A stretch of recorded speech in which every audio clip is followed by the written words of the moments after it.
welcome back my YouTube channelnya Alek Variasi Palembang. Nah, jadi hari ini kita kehadiran Toyota Rise Facelift.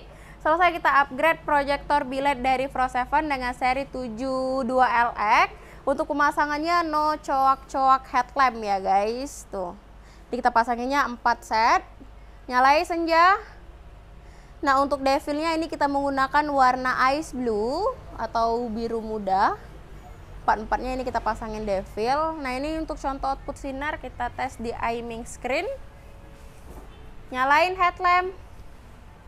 Nah, untuk watt per piece-nya ini 35 watt. Ini untuk sinar lampu low beam, high beam. Ini untuk bagian high beam. Lepas. High beam. Lepas. Matiin. Dim-dim. Nah, pas waktu standby mati udah bisa pas dim juga. Nyalain. Nah, pas waktu nyala langsung terang tanpa delay. Yang pastinya untuk Pro 7 kita murah berkualitas juga guys. Nah, buat kalian yang mau samaan bisa langsung mampir ke workshop kita di Alek Variasi Palembang. Untuk alamat kita ada di Jalan Era Busama, Sukabangun 2 di Kota Palembang. Oke, terang bersama Pro 7.